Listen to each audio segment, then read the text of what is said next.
সবাই জানতো যে যদি কেউ ইচ্ছা প্রকাশ করে তবে নিশ্চয়ই চাবির সন্ধান পাওয়া যাবে না, অথবা অনেক অন্বেষণের পর প্রকাশ পাবে যে পুরাতন ভৃত্য গণেশ বেটা কোথায় যে কি রাখে তার আর ঠিকানা নেই।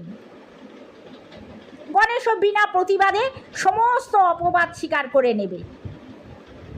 এই জন্যই সবাই এক বাক্যে বলতো, না না ঠাকুরদা মশাই, কাজ নেই, সে তামাক আমাদের সহ্য হবে না, আমাদের এই ভালো। শুনে ঠাকুরদা দ্বিরুক্তি না করে ঈষৎ হাস্য করতেন। সবাই বিদায় নেবার কালে হঠাৎ বলে উঠতেন, সে যেন হলো, তোমরা কবে আমার এখানে খাবে বলো দেখি ভাই। অমনি সকলে বলে উঠত, সে একটা দিন ঠিক করে দেখা যাবে। ঠাকুরদামশাই বলতেন, সেই ভালো, একটু বৃষ্টি পড়ুক, ঠান্ডা হোক, নইলে এ গরমে গুরু ভোজনটা কিছু নয়। যখন বৃষ্টি পড়ত তখন ঠাকুরদাকে কেউই তার প্রতিজ্ঞা স্মরণ করে দিত না, বরঞ্চ কথা উঠলে বলতো, এই বৃষ্টি বাদলটা না ছাড়লে সুবিধে হচ্ছে না। ক্ষুদ্র বাসাবাড়িতে বাস করাটা তার পক্ষে ভালো দেখাচ্ছে না, কষ্টও হচ্ছে, একথা তার বন্ধুবান্ধব তার সমক্ষে স্বীকার করত।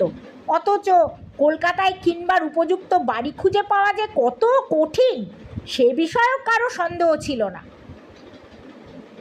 এমনকি আজ ৬-৭ বছর সন্ধান করে ভাড়া নেওয়ার মতো একটা বড় বাড়ি পাড়ার কেউই দেখতে পেল না।